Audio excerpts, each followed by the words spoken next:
Good afternoon. My name is Ken Coleman. I'm the director of the International Institute here at the University of Michigan, and I want to welcome you on this beautiful winter day. We have a very interesting event today. We're doing a roundtable on the international implications of the Syrian conflict, and we've brought together a wonderful panel of scholars and experts. The International Institute houses a number of centers, and on behalf of all of those centers, I want to welcome you and to promote this great university and all of the discussion that it engenders through activities such as this. The International Institute is very much at the center of the buzz that happens on campus around international issues, around issues of global importance that touch every region of the world. Our focus today is on the conflict in Syria, but it's also about the international implications of that and about how it is touching all of the regions of the world and affecting global politics more generally. Before we get started, I'll introduce the speakers all together now. Before doing that, I want to thank a few people for making this possible. People in the International Institute, Marilyn Giguere, Pat Lord, Suzanne Kosis, and Bill Bingham especially deserve our thanks, and I appreciate their hard work in making this possible. I also want to thank the directors of the various centers within the Institute for their cooperation. It's been a collective effort all the way through. So we have 4 speakers today, and the way this will work is I'll introduce all 4 of them now. They'll come up one at a time and give their remarks and thoughts. Throughout the presentations, you should feel free to write down questions on the cards that are on your seat. Those cards will be delivered to me up here, and I will go through them and pick out questions that I think contribute to the discussion and propel this event forward. There will be plenty of time for questions after the presentations and some back and forth and more general discussions among the participants and among the presenters and you in the audience. We also are live streaming this via the web, and there are people watching from, I don't know, perhaps around the world, but certainly around the country, alums from the University of Michigan, those people who have gone out in the world and learned from events like this and been students here. So a shout out to the alums who are watching. So our first speaker is Stephen Hademan, who actually is an alum of the University of Michigan, and we welcome him back. He serves as Senior Advisor for Middle East Initiatives at the United States Institute for Peace. He's a political scientist who specializes in the comparative politics and political economy of the Middle East, with a particular focus on Syria. He has many publications on this topic, among them Social Pacts and the Persistence of Authoritarianism in the Middle East, Upgrading Authoritarianism in the Arab World, Rethinking Western Politics or Policies in Light of the Arab Uprisings, and Upgrading Authoritarianism. Oh, I already said that one. All right. Our second speaker is Bassam Haddad, and he is director of the Middle East Studies Program and teaches in the Department of Public and International Affairs at George Mason University. He's also a visiting professor at Georgetown University. He's the author of a number of publications, including Business Networks in Syria, The Political Economy of Authoritarian Resilience, and he's recently published The Political Economy of Syria, Realities and Challenges. He's the founding editor of Arab Studies Journal. Our third speaker is a professor here at the University of Michigan, Fatma Muge Gochik. She's a professor of sociology and women's studies. Her research focuses on the comparative analysis of history, politics, and gender in the first and third worlds. She critically analyzes the impact of processes such as development, nationalism, religious movements, and collective violence on minorities. Among her many publications are The Social Constructions of Nationalism in the Middle East and The Transformation of Turkey, Redefining State and Society from the Ottoman Empire to the Modern Era. Our last speaker is also a professor here at the University of Michigan, Juan Cole. He's the Richard P. Mitchell Collegiate Professor of History here, and for 3 decades he has sought to put the relationship of the West and the Muslim world in historical context. His most recent book, Engaging the Muslim World, has garnered a lot of national attention. Among his many activities, he continues to study and write about contemporary Islamic movements in the modern world. So I'm delighted to have this very prestigious panel, and we'll get started right away with Stephen Hademan.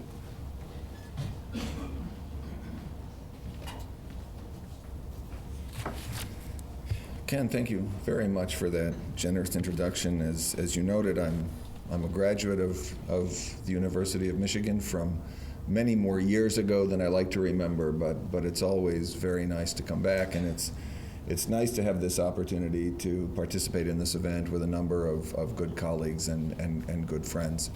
As the first speaker today on this sort of very complex subject of the international and the regional dimensions of the Syrian conflict, which is what I was asked to focus on, I thought what I would do is try to provide a bit of a stage setting to get the conversation anchored in such a way that my colleagues can then proceed to disagree with me as they speak, so that we can be sure of a lively conversation after we've all had the chance to finish. And what I wanted to try and do was to convey a sense of what I see as some of the broad trends that are shaping processes of internationalization and regionalization in the Syrian conflict, to look at how they are affecting the way the Syrian conflict is becoming organized. And along the way, what I'd like to do as well is to try to point to some of the broader political dynamics that are driving the regionalization, the internationalization of the conflict, and say a little bit about what they mean, or at least offer a partial interpretation about what this means. Again, as a starting point for what I hope will be a lively conversation as we move through our panel this afternoon. I'm a little reluctant to start with an observation that is eminently obvious, but I think there may be some value in it in this case, and that is to stress just how profoundly, deeply, thoroughly the Syrian conflict has become regionalized and institutionalized as we approach the end of the second year of what has turned out to be the most violent and the most destabilizing of the uprisings associated with the Arab Spring. And I think it's fair to say that there is not a single major axis of regional competition or regional conflict that is not having some kind of impact on how conflict dynamics play out on the ground in Syria, and that there is not a single major axis of regional competition or regional conflict that the Syrian conflict, that events in Syria are not in themselves having an influence on. And I think we can trace the scale and scope and breadth of these engagements at the regional and international level in the Syrian conflict in a large number of different arenas, in a wide variety of ways. And I'd like to inventory a number of them, just to give you a sense of how widely penetrated by regional and international factors the Syrian conflict has become. I think we can trace these regional international effects at the humanitarian level, with the number of registered refugees fleeing Syria now reaching levels somewhere in the area of 5,000 to 7,000 people a day. If you look at the aggregate figures of refugee flows into Turkey, Jordan, and Lebanon, 200,000 Syrians became refugees in January. It's quite an extraordinary humanitarian crisis that's unfolding, and it's a marker, again, of a spillover effect that has to be seen as central to the dynamics of this conflict. We can trace regional effects at the level of international engagement in the Syrian uprising by pro-regime authoritarian actors like Iran and Russia in particular, whose support has become absolutely central to the survival of the Assad regime. We can trace it by the engagement of pro-opposition international actors like the Friends of Syria group, which contains now as member states over 100 different countries. There isn't any necessary symmetry in the way pro-regime, pro-opposition international actors are engaging in the conflict. They interact in very different ways. But the Friends of Syria group does play a very important role in producing and sustaining an international consensus among 100 countries about appropriate strategies for engaging with the Syrian uprising. And we can see this, for example, in the very strong preference of the Friends of Syria group for the use of sanctions as an instrument of pressure on the Assad regime, as opposed to an endorsement of sending weapons to the armed opposition. We can see this as well in the very strong preference of the member states of the Friends of Syria group for a political settlement to the Syrian uprising, as opposed to a settlement that would result from a military victory by one side or another. Now, of course, it is the case that the views of the Friends of Syria group are not binding on its member states, and we know that many of them, like Saudi Arabia and Qatar and Turkey, are pursuing their own agendas in Syria, but nonetheless, its work does have a significant effect in shaping the boundaries of what is considered appropriate strategy for much of the international community to engage in the Syrian uprising. And so in that sense, it matters a great deal. There is as well, as I'm sure you're all aware, a very, very strong UN dimension to international engagement in the Syrian conflict, much of which expressed now through the work of Lakhdar Brahimi, the joint envoy of the Arab League and the UN Security Council on the Syria issue. I think the work of the UN has tended largely to reinforce perceptions of the inability of the United Nations and of the UN Security Council to act effectively in matters in which permanent voting states of the UN Security Council are divided, but nonetheless, it's been an additional domain in which we see internationalization happening. And we can, in addition, trace these regional effects in the different strategies of engagement among regional actors themselves in the Syrian uprising. We see the involvement of Gulf states and of Turkey as key backers of the Syrian opposition. We see the increasing cross-border movement of people and weapons coming from virtually every one of Syria's neighbors. This is a feature of the uprising, the movement of extremists into Syria, which I would argue is still a relatively modest phenomenon. But this has become an increasingly prominent feature in the way people think about the regionalization of the conflict. And I think linked to any discussion of regional factors, of international factors, is the way in which the efforts of the Assad regime to depict or to construct the Syrian uprising as a ethno-sectarian civil war led by terrorists aimed at overthrowing the regime, how that depiction of the conflict and the efforts of the regime to mobilize and organize violence around that conception of the conflict has played a critical role in transforming what was initially a peaceful protest movement into a conflict that increasingly looks precisely like the ethno-sectarian civil war that the Assad regime depicted it as, and how these efforts to construct the conflict in that way has exploited fault lines within Syrian society, existing fault lines, especially sectarian and ethnic Kurdish Arab fault lines, in ways that are creating all kinds of opportunities for regional balance of power politics around sectarian tensions between Iran and Saudi Arabia, around tensions between Turkey and Kurdish actors, to become embedded within the Syrian conflict and to have a very significant effect on the dynamics of that conflict on the ground. In some respects, these efforts are beginning to transform the Syrian conflict into a full-fledged proxy war. I don't think that the conflict has yet reached that point, but it does seem to me that it's clearly headed in that direction, and regionalization is a critical reason why that's happening. So this is kind of, the 30-second version of the full scope of regional and international dimensions of the conflict that need to be taken into account, and which my colleagues will discuss with far more insight and detail after I'm finished.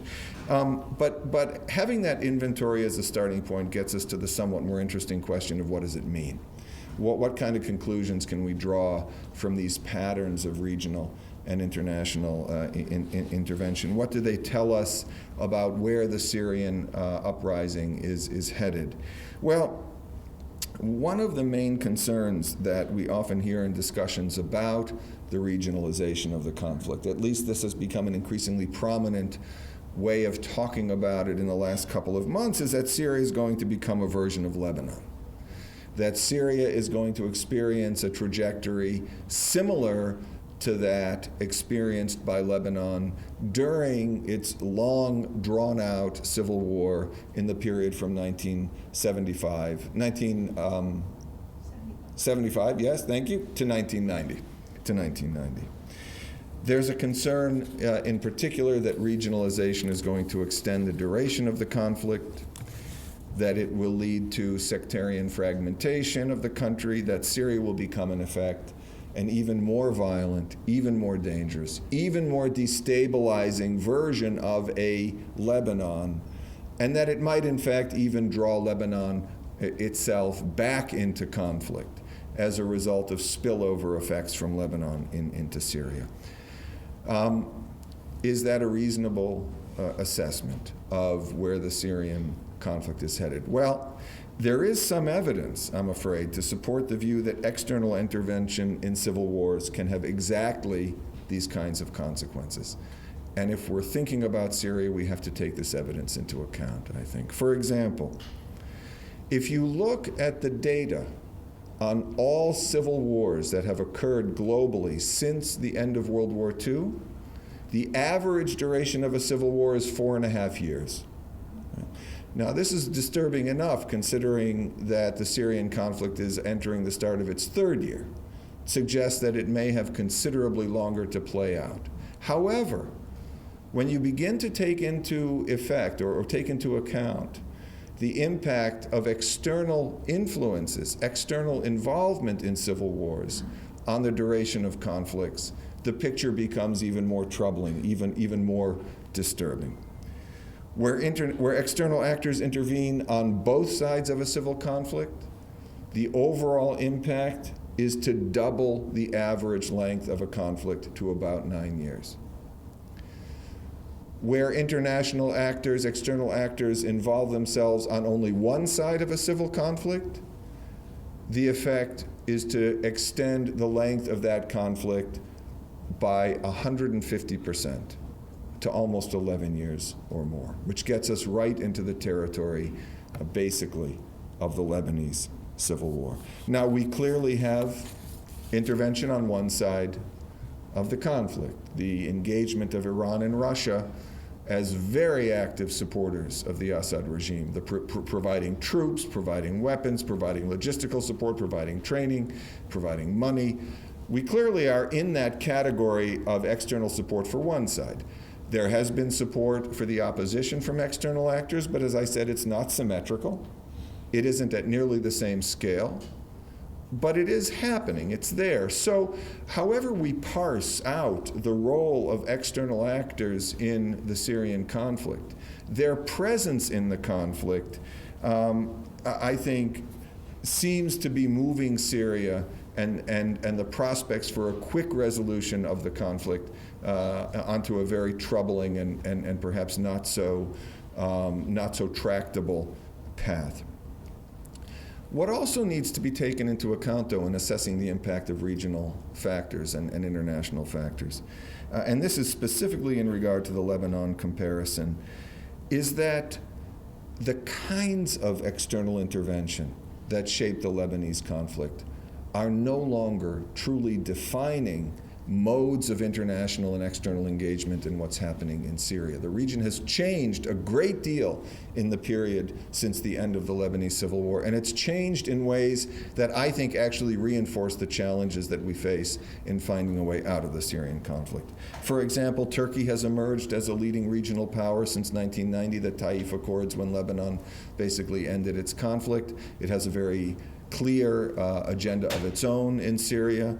Iran has emerged as a regional power in ways that were not at all a factor when we were thinking about patterns of external intervention in Syria. Hezbollah has consolidated its dominance over a still very fragile Lebanese political system, and this has an impact on modes of external intervention and opportunities for conflict resolution in Syria.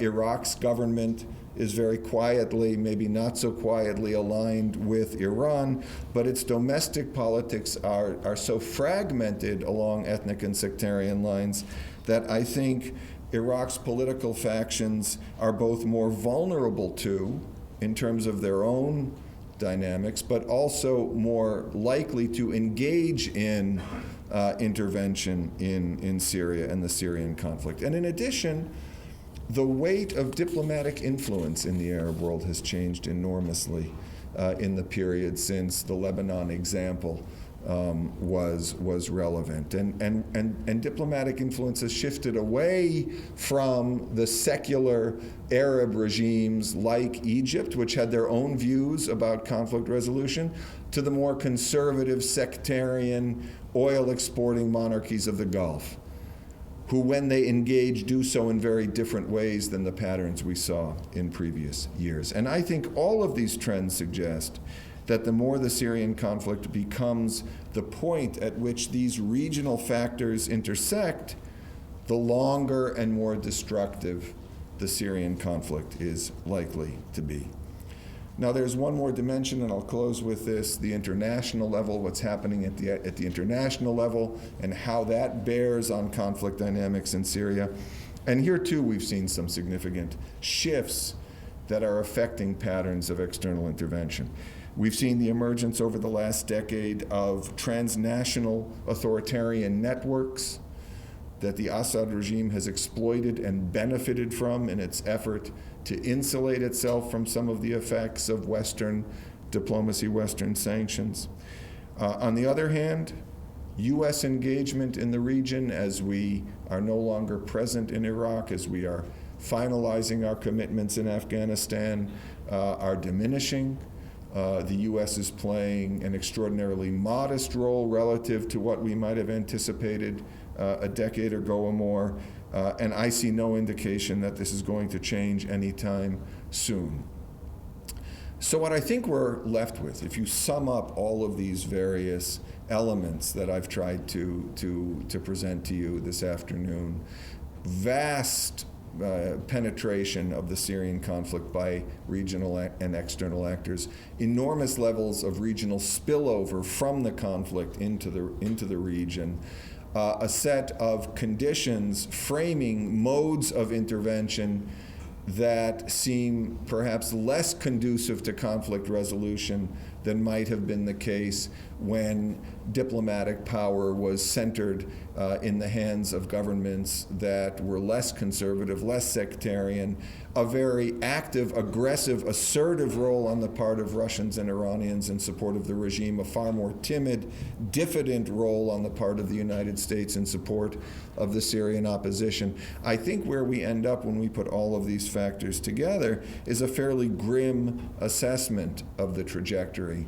of the Syrian uprising. And I'm sorry to end on this note, but I do think that where I will end up is that the regionalization of the conflict has been a significantly destructive component of how this uprising has unfolded, and that to the extent that regionalization deepens and consolidates, it makes the likelihood of a more rapid resolution of the Syrian uprising far more remote.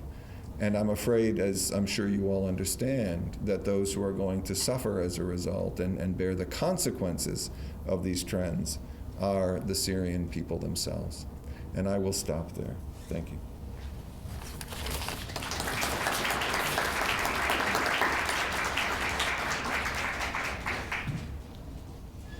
Thank you all for coming, and thanks, Ken, and to your university for inviting us. I am very happy to be here, and I'm also happy that you can see me even though I'm standing behind the podium. It's always good.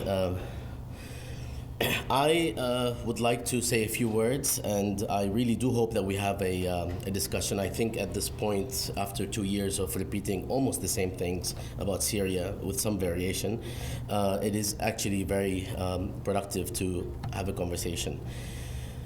I will be starting with a note of caution to be exceedingly careful and clear as we continue to discuss the very complex situation in Syria. In my view, any talk of an end game that includes binaries and clear scenarios reflect a misunderstanding of the conflict. As my co-panelist Stephen Heidemann just mentioned, the Syrian uprising quickly became a lot more than the Syrian uprising. It now involves, encompasses, and engages a number of conflicts and issues that have deep regional import and some international import. The Syrian case today engages the Arab-Israeli conflict, the question of resistance to imperialism generally, the question of Hezbollah, a topic unto itself, the power balancing struggle between Iran, Syria, and Hezbollah on the one hand, and Saudi Arabia, Qatar, and the GCC countries, or the rest of the GCC countries on the other, the tension between the Sunnis and the Shi'is in the region, which is nearly always instrumentally exacerbated by political actors for their own good. And of late, the Syrian uprising, with its Islamist dimension, with its increasing Islamist dimension, is mixing with other regional developments of a similar sort, even if less radical, to bring the question of regional Islamism into the calculus of various actors. And all of this is also wrapped up in various more or less subtle efforts to engage in counter-revolution on behalf of countries that do not want any of that disease to spread to their countries. Notably, it is also a conflict that international actors are paying attention to and partaking in to various degrees. These would include, of course, the United States, some European countries, Russia, and China. Suffice it to say that most of these countries, if not all of them, are primarily interested in the implications of the outcome to their interests in the region and beyond, much more so than what is actually happening to human beings inside Syria. And this also applies to the other the regional actors. They're not necessarily much different. In sum, the import of all these dimensions is that so many powerful actors have a stake in the conflict, and as things develop internally, we see shifts in the positions of these actors. Hence, if you are a bit confused by the developments, it means you are paying attention. The first order of discussion, as far as I'm concerned these days, is to reject pretenses that are advanced by various parties to the conflict along with their supporters. For instance, we cannot take seriously that the Syrian regime is actually looking for a political solution that involves popular will of any sort, nor can we take seriously its claim that the raison d'etre of the uprising is external, at least early on. By the same token, we cannot take seriously that the United States is interested in the well-being of the Syrian people or of democracy in the region, or in democracy in the region. This also applies to other states and actors involved in the conflict, but these two things are most often repeated. Without rejecting such pretenses, our discussion as analysts would be just about as legitimate as that of the politicians involved. You can't blame politicians for being strategic in their statements and analysis, but analysts do not have that luxury. Still, we can be off mark even if we are trying to be a bit less strategic and less political. It doesn't mean that we're going to be on mark. If we shed assumptions of the sort and pretenses of the sort, and there are many others that we can raise, it becomes easier to address the Syrian situation. And it's not an easy task. It's much easier said than done. And it sounds simple, but we go back to explain, analyze, perceive, and interpret through these lenses of pretense. I will make a few basic points that I hope can serve as productive discussion points. Some of these points might seem obvious or too obvious, but merit assertion in the continuing discursive fog on Syria. I'll start with the peculiarity of the Syrian case.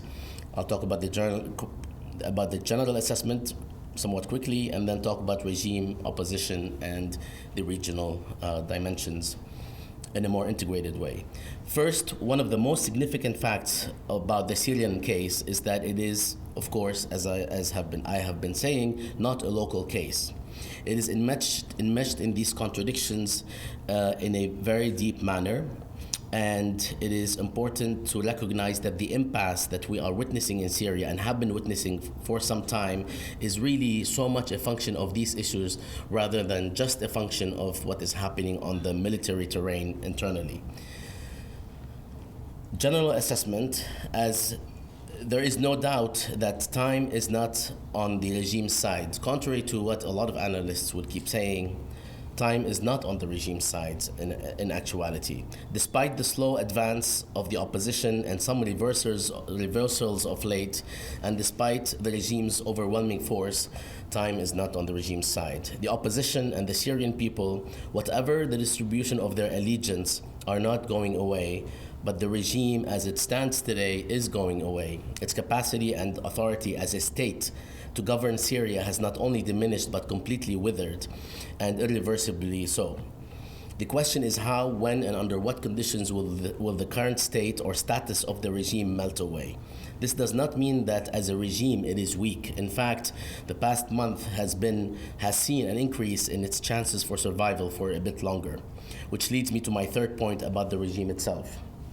Despite all the noise about defections and internal schisms, the Syrian regime remains remarkably coherent and capable of commanding a medium-term war with ever-increasing brutality, if not effectiveness. Both the lines of authority and the incentive for collective action are clear and present. It is a ship that sinks or floats all at once, and nearly all regime strongmen know it. The reasons vary, and though sectarian logic is a significant part, it is not the only driving logic as many would like to believe, now and historically. Minoritarianism, secularism, fear of Islamism, anti-imperialism, a legacy of invincibility, and the pure obsession with power all play a role. Most importantly is that the institutions that make up the state have never had sufficient autonomy to mount any internal serious challenge. This is likely to remain the case until the very end, or right before that. Whatever the word end means here, because the fall of the regime as regime might open the door to a more explicit militia-based civil war where regime supporters and remnants of the coercive apparatuses form a significant part. The opposition. The fragmentation of the opposition has highlighted the contrast between the power of the regime and the weakness of the opposition with both its external and internal dimensions. This fact, coupled with both irresponsible support from external factors and the continuing brutality of the regime, pushed the opposition to the right somewhat, or at least important aspects of it, and created a vacuum of desperation that was filled by patently exclusionary extremists that now constitute the spearhead of the military opposition, if not its core. It also opened the door for external meddling even further. This rather obscurantist strand of the opposition is causing more than a little confusion and trepidation among various local, regional, and international actors, however much it is exaggerated. And because the external opposition today does not seem to have significant influence inside Syria, it matters less whether and to what extent it is supported. Excessive support for it can backfire considering its limited influence, and little support is frowned upon as a sign of empathy and whatnot. In reality, the locus of the conflict remains local, and the local terrain is very much of a black box that is exacerbated by poor and/or lousy media reporting. The issue of media reporting is deserves its own panel, and the most egregious misreporting by most media outlets has been about exaggerating the military gains of the opposition or the extremism of parts of the opposition. Another important issue is the continuing burial and marginalization of the non-militant component of the Syrian uprising, which bodes ill for post-uprising scenarios. Though all such groups continue to oppose the regime, non-violent groups, the ugliness of the uprising and the behavior of some of the opposition groups is reducing the momentum of the opposition in some areas in favor of stasis, not of the state, in favor of just no movement. The more significant point here is that this marginalization of the civil component of the uprising reveals the extent to which the question of real and democratic change in Syria is not a priority for nearly all players involved, namely regional and international players on all sides, and certainly, of course, not the regime. Regional and international theater will be my last segment. There is no way accurately to depict the real position of all players. Their behavior is often a function of a combination of interest, self-interest, anticipated outcomes, and the position of their allies as of late. Arab GCC regimes are increasingly concerned about sectarian strife and radical Islamism endangering a semi-stable sub-region. Hence, Qatar and Saudi Arabia's recent lukewarm rhetoric and support of the opposition, in addition to other causes. They are also affected by the US stance on the matter, which is also moving full swing into ambivalence, at least in terms of its external expression, or the pretense of ambivalence. This ambivalence is motivated less by sectarian strife and more by the unpredictability of the uprising's direction. Israel's security concerns also play not an insignificant role in further diluting US rhetoric.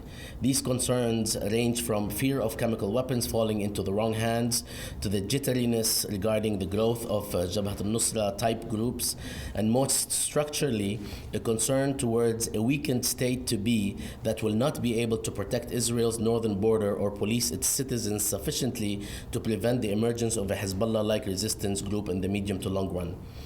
I call this phenomenon Israel's Assad nostalgia. Interestingly, Israel's concerns end up tempering the positions of conservative Arab Gulf countries in some way. Israel would like a state and a military force that is weak enough in terms of posing a real military threat to Israel for years to come, and one that is strong enough to police its own people.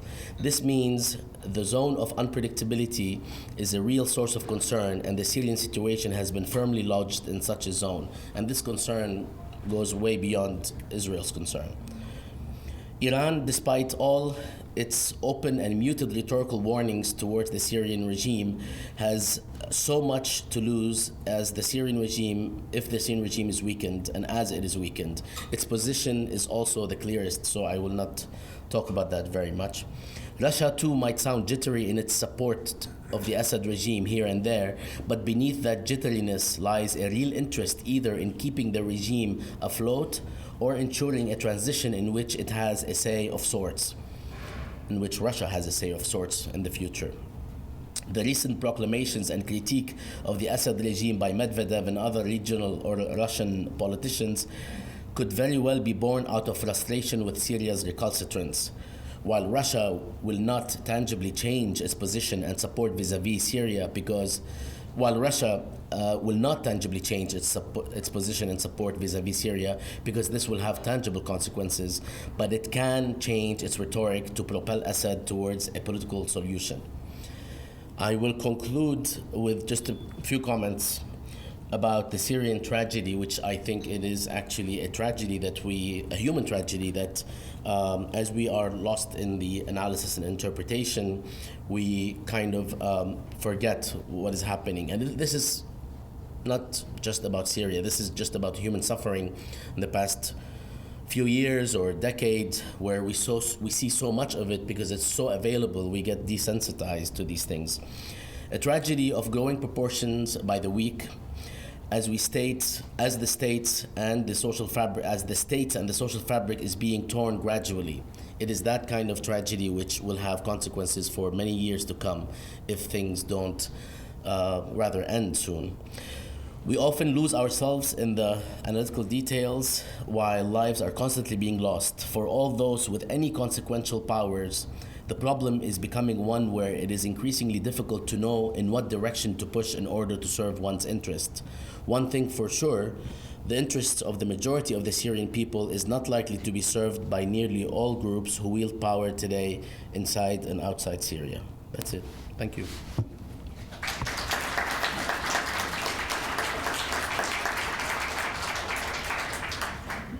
My specialty is Turkey, contemporary Turkey, and Turkey is also a significant player in the recent Syrian crisis, which is an important change. If you look at Turkey's involvement in the Middle East, pretty much once Turkey lost the Ottoman Empire pretty much at the end of First World War. It became a republic and just kept to itself. Also during the Cold War, it was very much on the US side, and in general, the sort of more republican secular rule in Turkey did not have much involvement in the Middle East at all. That all started to change after the end of the Cold War. Especially with the coming to power of the Justice and Development Party, the JDP.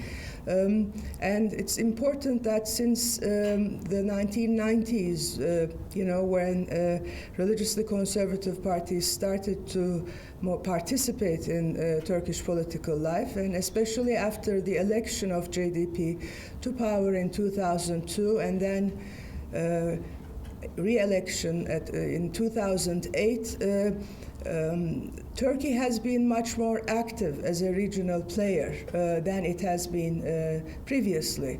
And this is significant because it is also accompanied at the same time by sort of Turkey strengthening as an economic power. Interestingly enough, it had tried for 54 years to become a part of the European Union, and it didn't actually.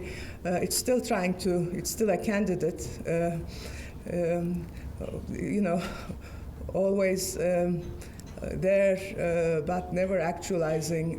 They say that Turkey and the European Union is like, the whole flirting started as when Turkey was a sort of young bride, and now it's become an old maid, and it doesn't look like the marriage is ever going to be consummated. But in the meanwhile, the European Union expanded in certain ways that is sort of bringing it down. So now people say maybe it's a good thing that Turkey didn't get involved in it, and economically it's doing much better. But the Turkish foreign policy of especially the JDP has increased Turkey's involvement in the Middle East. Turkey is trying to become a significant power, and probably if you look at all the countries in the Middle East, at least militarily, probably Turkey and Israel have the largest military power in terms of making a difference. So from that point of view, what I guess people in Turkey or others are interested in. Turkey also shares a border with Syria. It's a 510-mile long border, and it wasn't involved with much with Syria. The major problem Turkey has with Syria is about the Kurds. There is a Kurdish, revolutionary movement called Parti Kerkeran Kurdistan, the PKK as it's known, and therefore from the Turkish point of view, the ethnic dimension is the most important, because Kurds are not treated as equal citizens in Turkey, because Turkey is a Unitarian state, and therefore there is the inherent sort of privileging of Turks as the ethnic dominant group. That is accompanied by a sectarian dimension, in the sense that, as you probably know, Assad comes from the Shiite, as opposed to the Shiite minority in Syria in terms of population, where most of the population is the Sunni The majority is Sunni. So in Turkey, it's the opposite. The Sunnis are in power, and the Shia are the minority. As a consequence, people have argued that the JDP, in a way, supports the opposition in Syria because they want the Sunnis to come to power. And that's why Iran is, of course, on the other side, because they want the Shia dominance to continue. So that's one dimension of it. The other dimension has to do with the Kurds. Turkey doesn't want the Kurds to have their own sort of sovereign, independent country. They don't have one yet, but things are going much better for the Kurds in the sense that they now have a sort of a Kurdistan in northern Iraq. And given how things are going in Syria, the Syrian Kurds look like they're also going to have some independence. Yet most of the Kurds in the region live in Turkey. That means that all the Kurds may get together and do something, and that's why the Turkish government is extremely wary about where this thing is going. And probably the main reason it stops from intervening militarily, even though it does have the military power, is the uncertainty about the Kurdish problem. After all, among the borders with Syria are most of the places where the Kurds live in Turkey. As a consequence, that is why, oddly enough, even though the Syrian crisis is terrible in terms of its humanitarian cost, it has produced almost a positive sort of outcome in Turkey, because the Turkish government never sort of always said they wanted to treat the Kurds equally and give them equal rights, but never did. But after the Syrian crisis, for the first time, they are taking, the negotiations with the Kurds seriously, and that may also, eventually, hopefully, lead to a peaceful solution in terms of giving the Kurds at least equal political and social rights. So that I see as sort of the positive development. As you can imagine, military intervention is very hard because within Turkey, the JDP has power and came to power at the expense of the military, the Turkish military. So that even though Turkish military has the power probably to go in and put things down and get some order, of course, one never knows what Russia and China and Iran would do if that were the case. But even if they were to go in domestically, that would mean that the Turkish military would be stronger than the JDP, the government, and the government doesn't want that because they've had a hard time controlling the military in Turkey to start with. So those are, I think, the kinds of things that, in a way, sustain the quandary to see how things are going to change. Interestingly enough, given these dynamics and given how people are keeping each other in check, because the stakes are so high if people were to get involved, I see sort of probably the future going to be determined around sort of those in the margins, at least the Kurds. I mean, the ethnic dimension of the conflict is for me important because if there is some sort of a sort of sovereign Kurdish rule established in somehow in between Iraq, Syria, and Turkey, that may change the dynamics significantly. Other than that, I agree there probably is going to be a civil war that will continue on. Interestingly enough, there are probably going to be three actors very significant in how things are going to turn out. Turkey sort of tries to emerge as the most significant regional actor, and given where it's located, it does obviously use its power as much as it can. The other two ones are the sort of European Union and especially France, as meetings are also being held in France sometimes, and that's because, of course, Syria used to be a French mandate before its independence. The other one being the United Nations, as they are also trying to get involved in resolving things, and people argue that Turks want to play the leading role, and They're jealous of the French, and the French, want to take the role, and the United Nations obviously is involved. So those three actors probably, and what they do, will also determine where things are headed in general. But the other important thing is the NATO, North Atlantic Treaty Organization, because Turkey wanted Patriot missiles to be placed along its borders with Syria in case there was a spillover.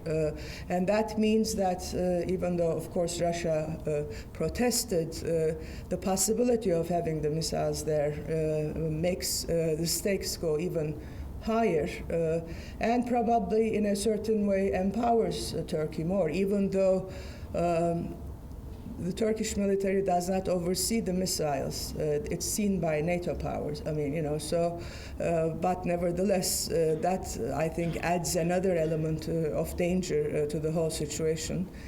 So, yes, I agree, it's very bleak. In the meanwhile, lots of people are being killed, and because of internet technology in Turkey, especially in the newspapers, you constantly see sites of killings on both sides and the skirmishes. But what they will end in, will there be more than 60,000 deaths as there are at the moment? Probably. Will it change? Probably not, because the involvement of any of the players probably will escalate things so much that people are externally outside of it containing themselves at the moment, and one hopes they would, but one hopes, of course, there would be a peaceful resolution in Iraq and in Syria, and I don't think that's going to be there. So this crisis will be with us hopefully not more than a decade. Thank you.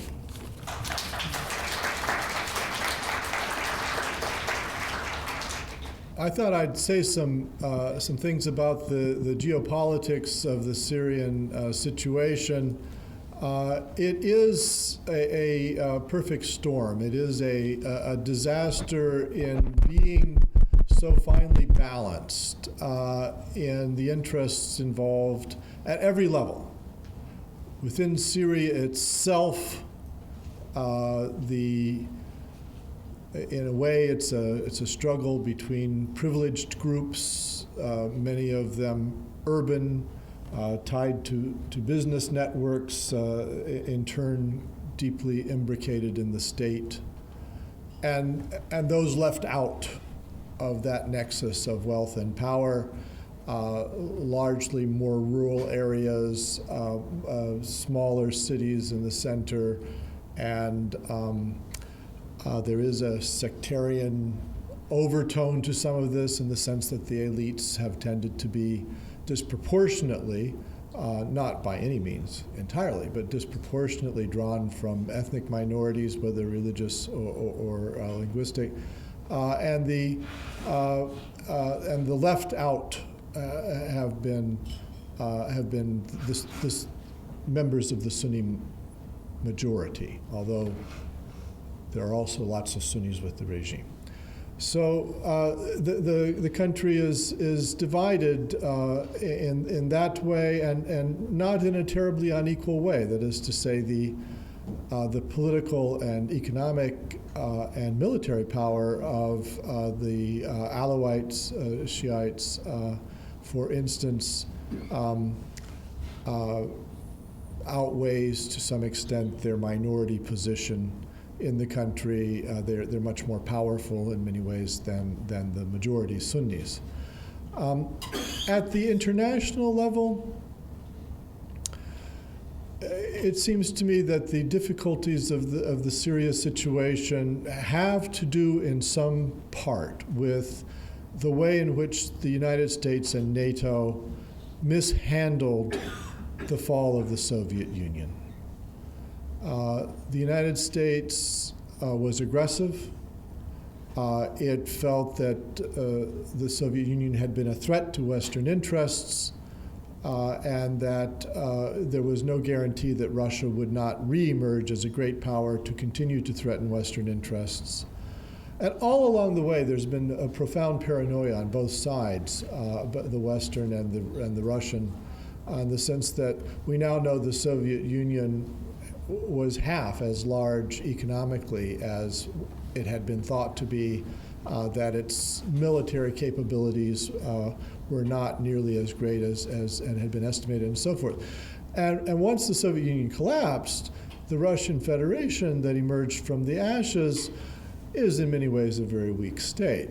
But the United States and NATO treated it as a threat. And although there was aid and there was some understandings and so forth, the expansion of NATO into the former Soviet bloc was done very aggressively. The insistence on putting missiles in the Czech Republic, the politicking around Georgia, the interest in bases in the former Soviet Union areas of Central Asia, the big U.S. troop presence in Afghanistan. All of this signaled to Moscow that the Russian Federation was not trusted, that it would be surrounded, and that a kind of containment policy would continue to be exercised in its regard. And for a decade after the fall of the Soviet Union, the Russians were too weak and too preoccupied with their internal problems to do very much about this. But in the past decade, especially Vladimir Putin, the current president, has pushed for the Russian Federation to get more respect, has pushed back against this expansion of NATO and this what he sees as an encirclement of Russia, and he's given instructions to the foreign ministry to take a harder line, not to use soft power. I'm not so sure the Russians had that much soft power aside from the rock band Tatu, but that they wanted to use hard power, and so, many people blame the Russian hard line on backing the Syrian regime on what happened in Libya. I think that's far too limited in time and far too simplistic. It needs to be blamed on NATO for this aggressive policy towards Russia and for giving it the impression that it's under siege.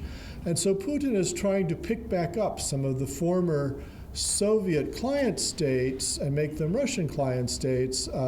Syria is an example, and the Russian analysts who have this kind of, again, on the Russian side, there's a lot of paranoia, have the sense of Russia being under siege, view what they call color revolutions as one of the tools the West has in undermining Russian influence. And so the Velvet Revolution in the Czech Republic, the Orange Revolution, attempted Orange Revolution in the Ukraine, and they view the Green Revolution of summer of 2009 in Iran as of a piece with this, that one of the ways the West gets its way, reduces Russian influence and so forth, is to undermine friendly regimes with these color revolutions, which a lot of Russian analysts see as a set of CIA plots.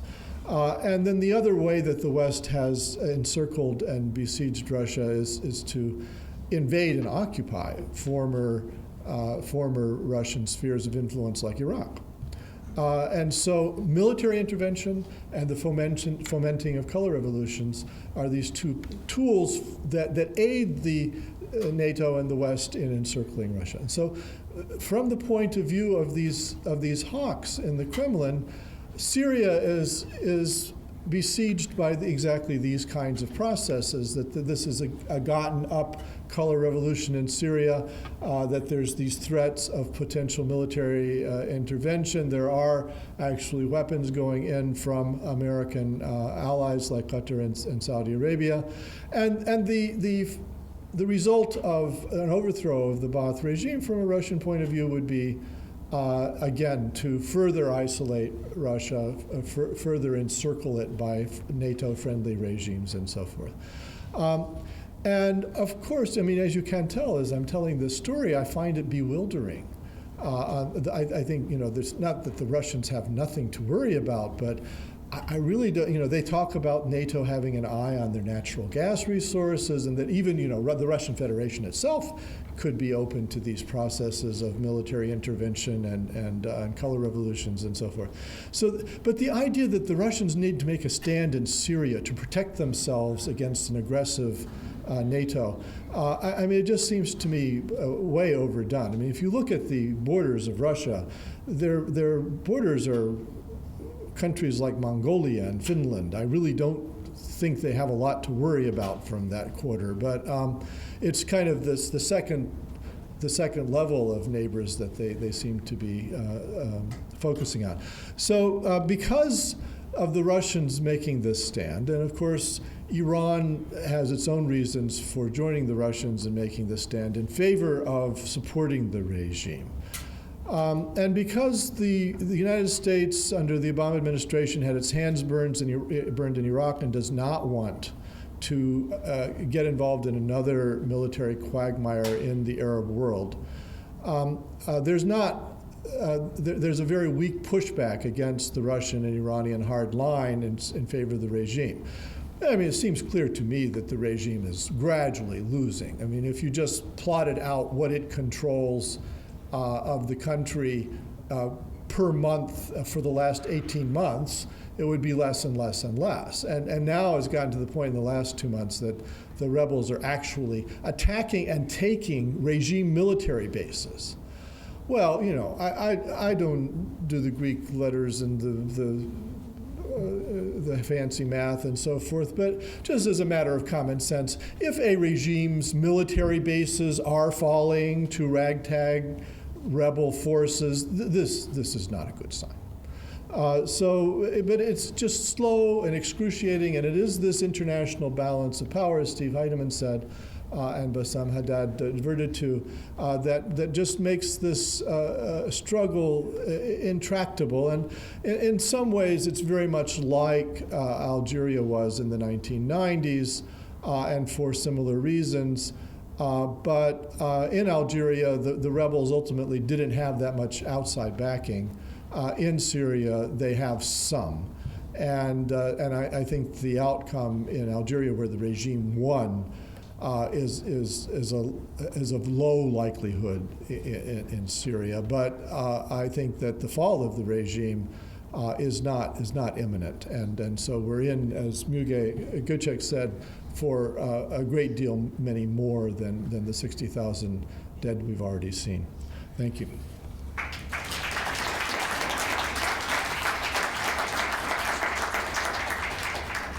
Okay, thank you to our speakers. A lot to chew on and a lot of interesting ideas and facts laid out here and ways of thinking about this. So we've had a number of questions come in, and I'm grouping them. Let me start with the following question. There's a number of questions about media coverage, and quite a bit of interest in the audience in media coverage. So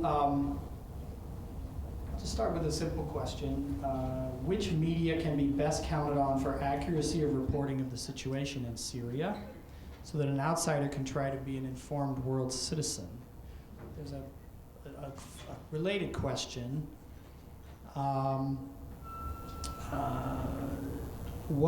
This is to Bassam. What are your thoughts on the biased misrepresentation of the Assad regime on Al Jazeera? Anyway, that's related. We can discuss the media representation of the conflict if people want to take a turn at this. Thank you. The question of the media is actually a reflection of all of the complexities that we all have been discussing. In other words, just like all actors have an interest in interpreting matters to suit their interests, given the stakes they have, or given the interest they have in the Syrian case and its outcome, media outlets follow suit. And it's actually interesting how some media outlets have done a lot better on Syria than they have on other cases, and vice versa. Al Jazeera, which is the second question, for instance, was relatively informed and relatively balanced when it came to the North African uprisings, more or less, and it was a good source for following what was going on there. However, when it came to Bahrain first and then Syria, Al Jazeera was actually among the worst of reporters around the world almost. In the case of Bahrain, acted like the democratic uprising almost didn't exist, especially the Arabic Al Jazeera, because the English Al Jazeera not only covered the Bahraini uprising, but also showed a number of reports and a documentary that for which it paid a price. But it kept on being a lot more balanced on both Bahrain and Syria. That is the Al Jazeera English, even if still, in my view, problematic. But Al Jazeera Arabic went south the moment it started to cover Bahrain and Syria, and that is not a trend that started with the uprisings. It's a trend that started after 2008 as a result of a series of developments internally and a series of connections externally, notably with Secretary of State Hillary Clinton and others who basically pushed for various reasons for a different kind of reporting in Al Jazeera, and we began to see Al Jazeera's coverage from 2008 until the onset of the uprisings go or move closer and closer to the coverage of Al Arabiya, which is basically a staple Saudi international satellite TV station. So in that sense, it's actually quite grim. For a good source of material on Syria and other issues related to the region, I will say that One Cole's Informed Comment website is really excellent, and I will let One Cole say some good things about the website that we produce, which I can't say because it's very, very biased. Well, in any international conflict, you should try to get your news from multiple sources, and now we're not stuck with one or two. I mean, when I was growing up in the United States, television news was in the hands of 3 networks, and while that's still true, there are now many more sources available, and you just have to judge amongst them, and I think it's good to watch both sides. So Russia Today, RT, which is widely available in the United States on satellite and cable networks, is insufferably pro-regime, but they're pretty good in reporting the regime point of view, and they're very skeptical of claims made by the rebels and so forth. And it's worthwhile watching RT reporting on Syria. It's like Bizarro World compared to CNN, say, which is typically much more favorable to the rebels. In English language reporting, my complaint is not so much about bias, because there's always going to be bias in a conflict like this, and I think we just have to pick our way through and try to do our own judgment. But it's that there's not enough reporting. I mean, we have 24-hour cable news networks, which seem to me to go 24 hours without saying anything about Syria or anything serious. And I understand that it is difficult and dangerous. I mean, we saw what happened to the NBC reporter Richard Engels, who was kidnapped for a while. It is difficult and dangerous to do war reporting, and this landscape in Syria is very difficult. But there are excellent reporters in Syria who could be hired as stringers. I mean, I just don't understand. There's a kind of a bias in American news reporting towards insisting that you send in an American of a particular ethnicity, and that's who can speak for this conflict. And I don't understand why we can't hear more from local stringers. The final thing to say is I agree entirely with what Bassam said about his own operation, or the operation he's associated with, and which he was too modest to name, which is Jadaliya. It's Jadaliya, It is a collective, and it's not a unified point of view. There's a lot of different points of view are represented in it. But it is more the kind of thing that I'm thinking of, which is that a lot of intellectuals who are excellent analysts and write excellent English, but who are many of them based in the region, if you want to hear their voices, that's one of the places you can hear them. No, I mean, I usually tell my students exactly the same thing. I said, try to read as many different sources as you can. And I also think that there is also some difference in the American versus European coverage, and that's always good to put into the mix as well. And many of the newspapers throughout the world now have English versions online, so you can literally go online and see what people think in different parts of the world. Thank you. We have a set of questions that are about Israel's recent actions. What would be the effect of a U.S.-Israeli strike on the Iranian nuclear program? What would be the effect of a strike on the Iranian nuclear program on the Syrian revolution? And then, has there been spillover impact internationally of Israel's bombing of the convoy and building in Syria? So we'll start. Sure. It's very uncertain how tightly linked the issue of Iran's nuclear program and the issue of Iran's engagement in Syria actually are, and what kind of bearing one might have on the other. I'm not sure if we could draw any immediate or very tight links between the possibility of a military attack on Iran's nuclear facilities and the possibilities or how Iran might respond in the context of the Syrian uprising. I think Iran has taken, and there are those on the panel, especially one, who know Iran much better than I do, but I think Iran has taken a position in which it has expressed its view that Syria constitutes a critical member of the axis of resistance in the Arab world, that it views these efforts to destabilize and overthrow the Assad regime as a fundamental threat to Iran's broader regional project and to its sense of the capacity of the resistance front to counter what it views as the inimical efforts of the West and of Israel to weaken the resistance front and to impose itself on the region as a dominant force. I can't see that an attack on Iran's nuclear program would bring about a significant shift in that ideological orientation, or a significant shift in what Iran's leaders felt was at stake in their support for the Assad regime.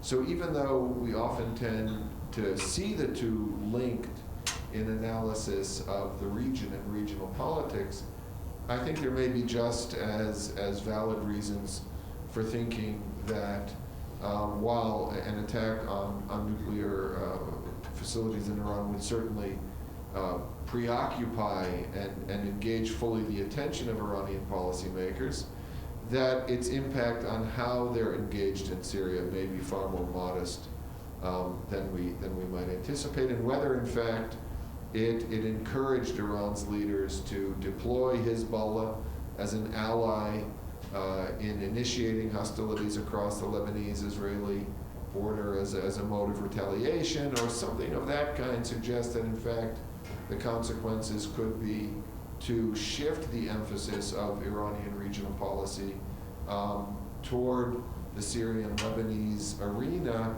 as a way to demonstrate to the West the costs and consequences of a direct attack on Iran. So my sense is we have to be careful about exaggerating the links between these two.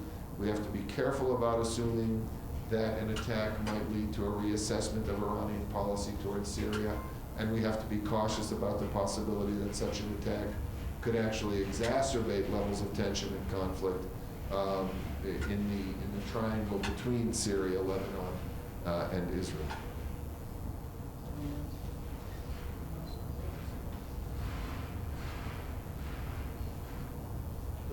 Yeah, I concur with what Steve said. That Iran,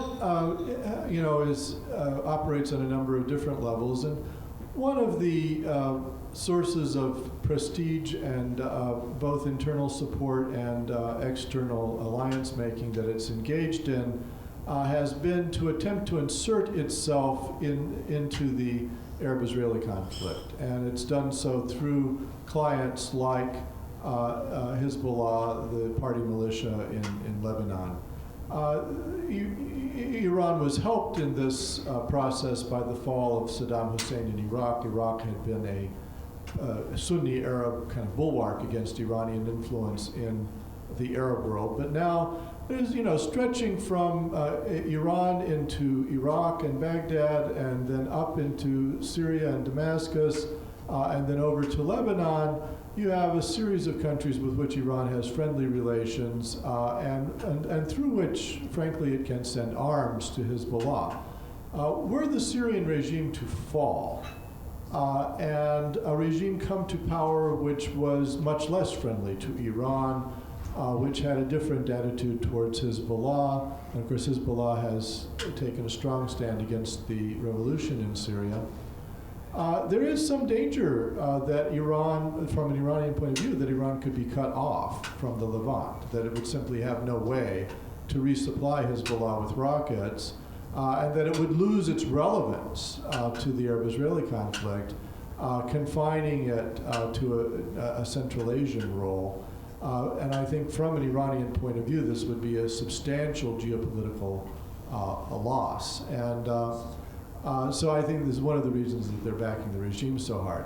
But I actually don't think that the nuclear enrichment process in Iran is relevant to all this. I agree with Steve about that. And my reading of the Obama administration is, you can't predict the future, but my reading of the Obama administration is they are desperately uninterested in getting involved in another military adventure in the Middle East, that Obama is not going to bomb Iran. I don't personally believe that the Israelis have the military capacity to bomb Iran. And so I think bombing Iran is just not going to happen until, a change of presidency in the United States, possibly in 2016, we can start talking about it. And by that time, despite what Steve said about 11-year civil wars, the Syrian thing may be wrapping up. So I don't think we'll get a close connection there. What may also be interesting to look at is Israel does not have many friends in the region. Turkey used to be the only ally it had, and the relations have gone south on that front as well. Therefore, it's important probably to look at the domestic developments within Israel and where that is going, because that will probably have a lot of implications. There was a lot of worry that Israel was moving too far right too quickly, but that seems to have halted now, and therefore I think a lot will also depend on the Israeli domestic politics as to what they would do militarily. And now that there are no sort of allies and there is estrangement between Turkey and Israel, probably it's better for all parties to keep things the way they are rather than engage in adventures. And it turns out the Prime Minister of Turkey, Tayyip Erdogan, has put in a request to meet with Obama ever since he came to after January 21st. But Obama doesn't. But they're still not able to give the Turks an appointment because they say Obama knows when Erdogan comes, he's going to say, "Why aren't you going to do anything about Syria?" And of course, he doesn't want to hear that. So yes, we are keeping out of it very desperately at the moment. Okay, we'll go for about 10 more minutes, if that's okay. We've got a series of questions here about refugees. So I'll summarize some of the questions here. There's a question about why there's little money and open concern for refugees that are flowing into Lebanon. Where are the Qataris and the Gulfies, so to speak, and the Saudis about the refugees? How is the Lebanon refugee situation affecting the nature of the opposition, that is, the rebels in Syria? We'll stop there if people want to. There's no question that the international response to the humanitarian crisis and the dramatically expanding numbers of refugees has been completely inadequate. The Obama administration recently announced an additional $200 million or so in relief funding for Syrian refugees. The U.S. is the largest single national contributor to humanitarian assistance programs targeting Syrian refugees. I think there's a somewhat cynical view that this latest increase in support followed an announcement from Kuwait that it would provide $300 million in funding for Syrian refugees. There was a UN-sponsored humanitarian relief donors conference in Kuwait last week in which significant pledges were raised. We'll see how many of them end up being honored. But the pace at which the numbers of refugees are increasing outstrips, so far, the capacity of the international system to provide support for the needs of those refugees. And some of them live in conditions that are absolutely dire. Children are dying of cold and starvation. There is the living standards and conditions in many of the camps, not so much in Turkey, more in Jordan, are absolutely atrocious and need significant and urgent attention. In terms of Lebanon, there is a sense of growing sectarian tension and of broader political tensions associated with the arrival in Lebanon of increasing numbers of Syrian refugees.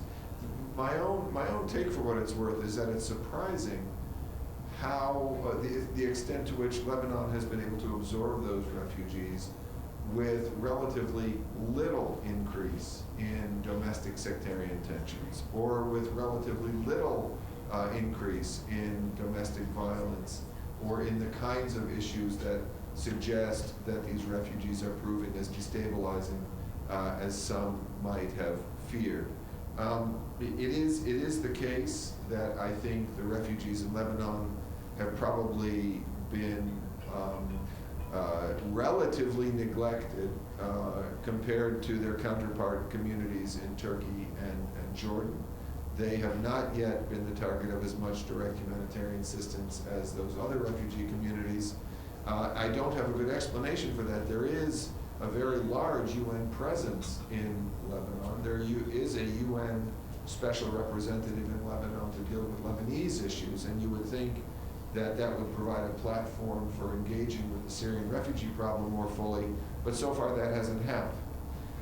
And so in many ways, those Syrians who flee into Lebanon, at least those who are not among the better off, the more economically well-to-do of the Syrian refugee population, face obstacles that are perhaps even a bit more daunting than their counterparts in Turkey and Jordan. But we shouldn't kid ourselves about sort of the relative deprivation of Syrian refugees. The conditions overall are extraordinarily dire and deserve far more international attention than they've received thus far. Let me talk a bit about the refugees in Turkey. There are about 163,000 at the moment, at least registered ones, but because the borders are so porous, they're worried that there's probably more, about twice that, yes, about 250,000. And with respect to the 13 camps and 2 receiving centers the Turkish state has put up, just to give you a sense of how much it costs, the Turkish state spends about $40 million a month. So, you know, the 200 million would last like 5 months. And we're only talking about the ones, you know, there. They provide economic, obviously, resources, education, and other things at the camps in Turkey. But they do not give the people, the refugees, a right to work or to ask for political asylum. So they are keeping them separate from the Turkish population, so to speak. And the informal ones, I talk to people who live in the region. Informal refugees, they say, are putting a lot of pressure on the infrastructural, things, especially at hospitals and doctors. There are a lot of tension sort of emerging because the local populations think that they do not get services as much as they used to because of these refugees, and that's what at least the Turkish government is trying to diffuse, is that tension. Steve, say something about Well, just one quick additional factoid about the refugee presence in Jordan. The Zaatari refugee camp near Mafraq in northern Jordan is now the third largest urban. Well, not urban. It is the equivalent. The population is equivalent to the third largest city in Jordan, and this is the scale at which these refugee communities have been expanding. One, I'm not entirely sure what you have in mind about the Kuwait conference. It was a That's what the Gulf oil states are doing.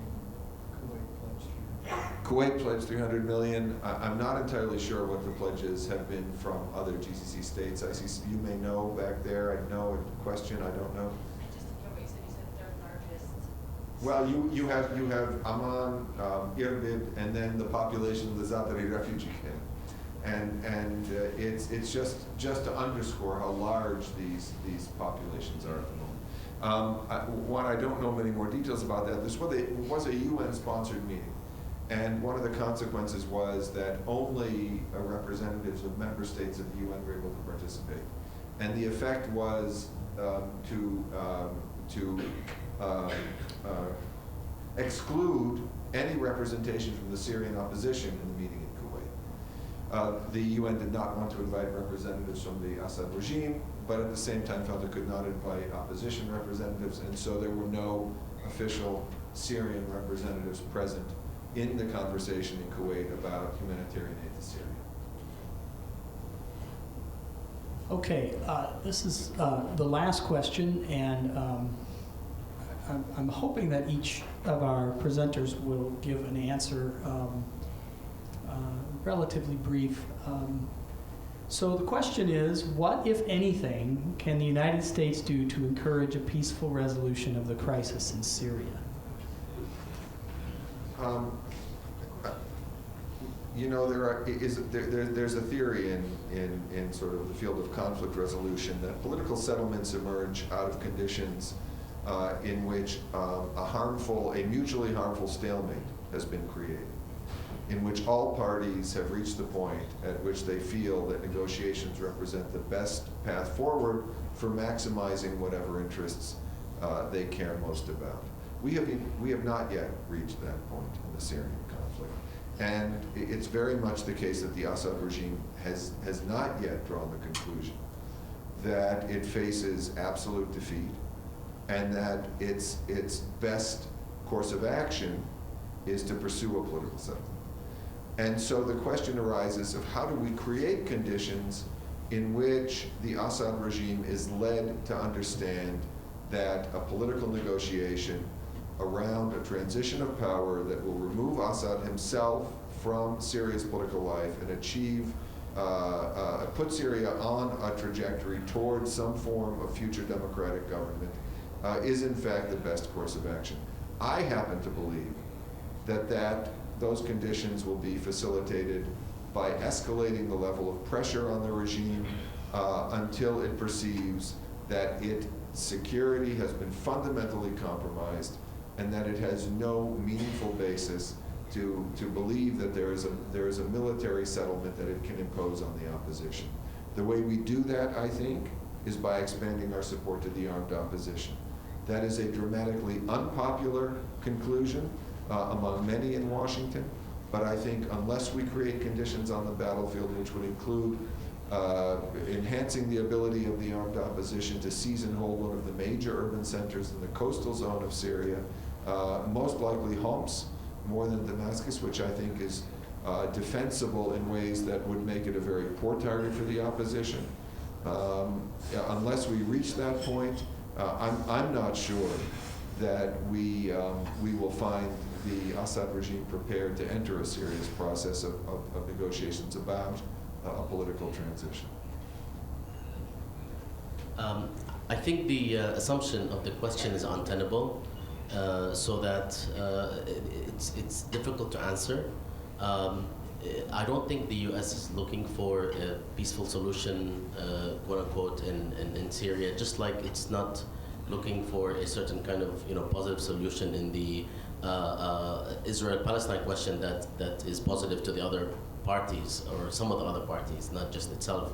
So we should probably instead look at what are the interests of the United States in the region and look at its allies and look at its interests. And when we discover, simply that the United States' closest allies in the region are on the Arab side, Saudi Arabia, and then Israel, considering the really unspeakable violations that both of these countries have committed in terms of human rights and international law, it's very difficult to take seriously the question of what should the U.S. do to promote peace in Syria, or even broader in broader terms, because the word peace here is loaded, and it just depends on whose peace. You could have a patriarch in a home that beats up his family, and there's peace. So it's really important to check the assumptions first. Well, partially, I think the problem we have is that the U.S. foreign policy itself is undergoing a significant transformation in the aftermath of the Iraqi and Afghani involvements. We used to believe that we could single-handedly sort of lead and influence things. Now there is much more cooperation and collaboration with the other parties. Of course, it would be probably, from that point of view, much more constructive for the United States to get together with the other players. I would say, at least with Russia, NATO, United Nations, the European Union, and then with local powers to see if they can come to a conclusion. The problem has been people are meeting in their little corners, and there don't seem to be there is not one unified group, and maybe what Steve says is right. People still feel like they do have the power to transform things by themselves, and once they realize this quandary is insoluble, then maybe they will lead, and maybe therefore what the United States could do is just watch and provide that space for peaceful resolution, if and when the time comes. Well, there are things the United States could do to bring this conflict to an end sooner than it's likely to end. The United States is unlikely to do them. First of all, although the U.S. doesn't always take international law seriously, yes, Bassam, that is an understatement.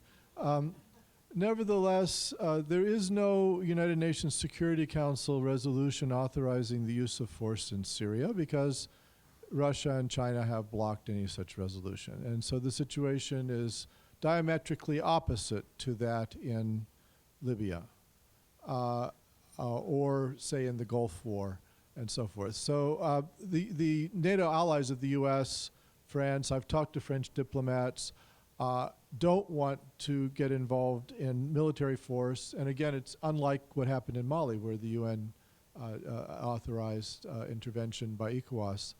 There's no legal framework in international law for a military intervention in Syria. The other thing the U.S. could do if it wanted to hasten an end to the revolution would be to give training and arms to the more moderate of the rebels, moderate being Washington, speak for pro-Washington. That plan, apparently, according to Michael Gordon of the New York Times, was pushed last summer by Hillary Clinton and David Petraeus, the then CIA director. and was shot down by the White House. And Petraeus then was shot down by other things, and Hillary has gone out of office. It's not my estimation that Chuck Hagel is going to come in as if he's confirmed as Secretary of Defense with an interventionist set of mind, which was why he was hauled over the coals. So the fact of the matter is that the Obama White House is averse to that kind of intervention of training and arming the rebels. And so it's unlikely, in my view, to happen unless things changed a lot on the ground. Plus, I can only imagine that the White House is getting enormous pressure not to give heavy weaponry and training to Syrian rebels who might take over the country. And that pressure is coming from Israel, which would not like a formidable force to come to power in Damascus, which then might turn around and march on the Golan Heights or something. It would come from Jordan, which is terrified of what might succeed al-Assad in Damascus and what implications that might have for Jordan. It's just a little country of 6 million, and it's had a lot of internal turmoil recently. And Iraq is the government of Iraq, the Prime Minister Nouri al-Maliki is jumping up and down and screaming bloody murder about what's going on, and the rise of what it sees as Sunni terrorism in Syria, which then could blow back on Iraq, which has a Sunni terrorist problem of its own. So the regional, a lot of the regional allies of the United States don't want the Syrian rebels to have this kind of extra arm and training. And then the Obama White House doesn't want to put its hand in what it sees as a beehive. And so it just seems to me that it's not going to happen. The best we could hope for, if you did want, as my colleague Steve Heidemann is suggesting, a quicker end to this conflict, a quicker victory by the rebels, the best you could hope for, it seems to me, is that the United States would stop interfering with Qatari and Saudi attempts to arm the rebels. At the moment, as I understand it, the CIA has a number of stations along the Turkish border and is trying to filter out the heavy weapons or make sure that they don't go to the Muslim radicals in Syria. And so, de facto, the U.S. caution is guaranteeing that this thing is going to just grind on and on for years. And I take, I don't want to put words in his mouth, but I take my colleague Steve Heidemann's concern here is that the longer it grinds on, the more likely it is that people will be radicalized and traumatized, and the less and less likely it is that you'll get a pacted transition or a soft landing of any sort. And it seems to me that what we're looking at likely in the end is something like what happened in Libya, and that Bashar al-Assad's end is not going to be pleasant. Okay, I want to thank our panelists, Steve Heidemann and Bassam Haddad and Fatma Muge Gochik and Juan Cole. I want to thank you all for your good questions and for your patience. And a good round of applause is deserved. There are always events going on at the International Institute, and we welcome you to as many of them as you can make room for in your schedule. Thank you very much.